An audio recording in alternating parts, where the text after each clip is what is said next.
Alrighty, welcome back. Today we are talking about risk management. This is not a super long video. We're just basically going to be talking about how to keep your accounts alive. This is super important for figuring out how much you're going to risk in a trade and how much you're willing to risk overall based on your drawdown and your win rate. And basically just keeping your accounts alive when you're hitting a losing streak and then winning from there, hopefully. So, first, we got to talk about your win rate and your expected losing streak. This chart shows what the chances are of having a certain length of losing streak based on your win rate.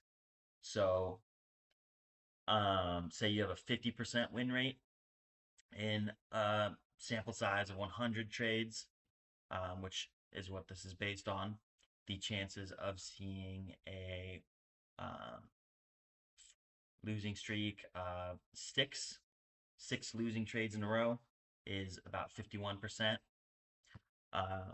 So based on your expected win rate that you get from either actually trading on your account with your strategy or backtesting your strategy to get an expected approximate win rate, you can take a look at this and see, oh, my expected win rate is 70%. So I'm most likely going to encounter a losing streak of 3 in a row at most.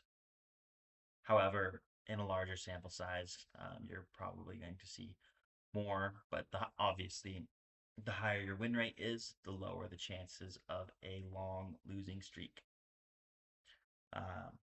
So the extremes, 5%, 95%, 5%, you're going to be winning or losing pretty much the entire time.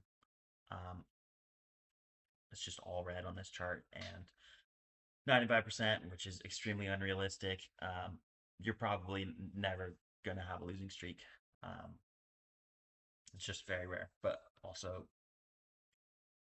95% win rate is not really possible unless you are skewing that by like scalping or something. But let's talk about what do we do with that expected losing streak. So if you divide your max, the most amount you're willing to lose in total, which is probably just your account's maximum loss limit, divide that by your expected losing streak, you get the max amount you should risk per trade. So say you have a $3,000 maximum loss limit and you have an expected losing streak of 3 trades in a row. The most you should ever risk is $1,000. And I have more examples written right here.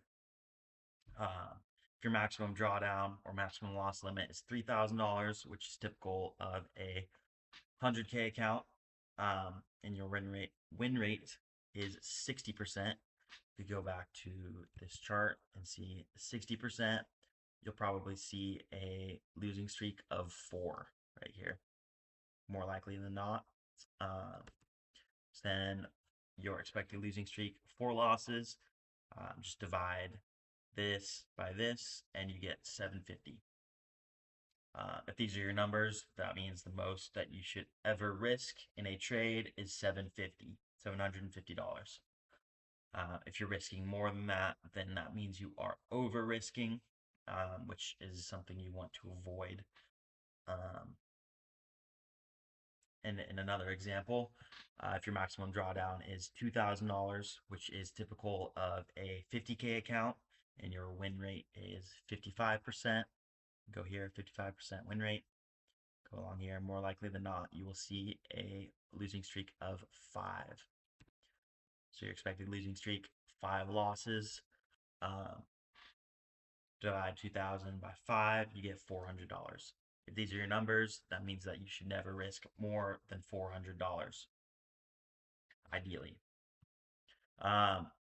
Now this is your max risk. Obviously, be aware that longer losing streaks are possible, but they are a lot less likely, especially the higher your win rate is. Like with a 70% win rate, a losing streak of 5 is possible, but it's very unlikely.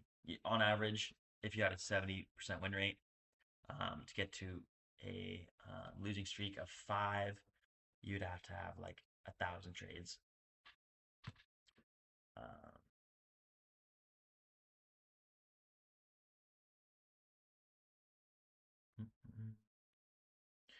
so I made these charts for MES, MNQ, and MGC. These are pretty much just at a glance, you can find out the dollar value of a certain amount of points and how many contracts you want to use based on that. So if you have a strategy that is not like a fixed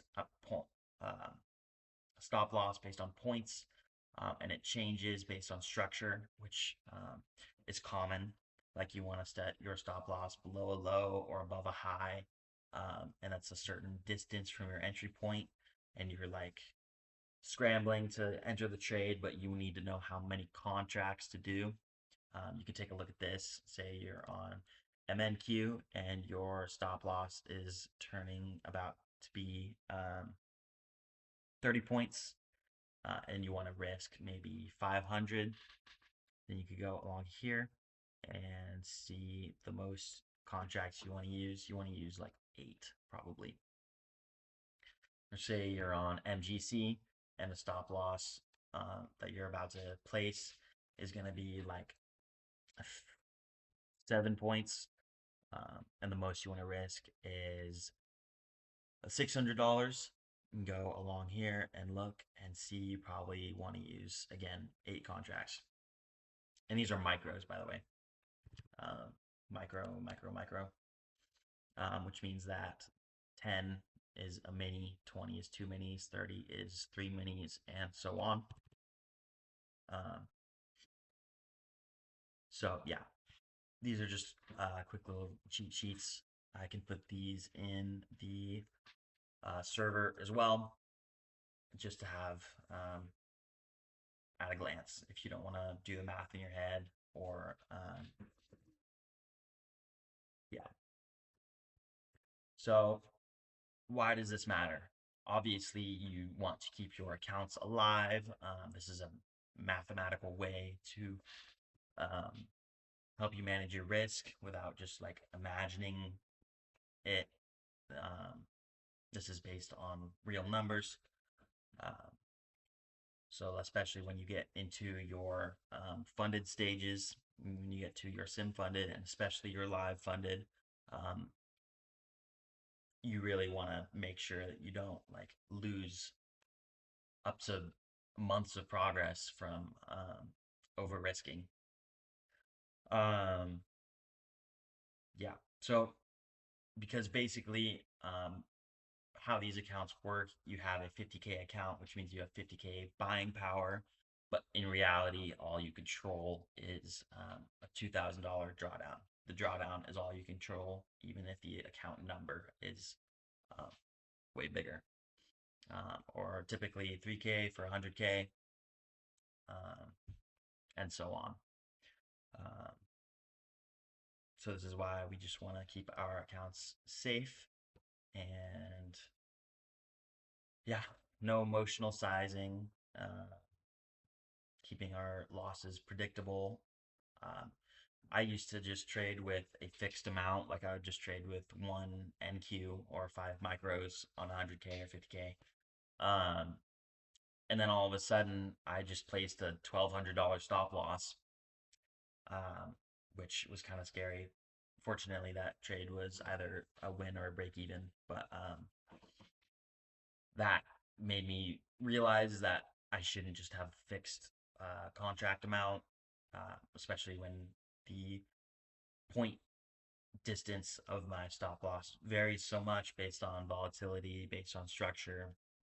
Um, so, yeah, just help you control your drawdown, keep your accounts alive, and live to trade another day. I think that's all I have. Uh, just a brief video on calculating your risk. So, yeah, see you guys in the next one.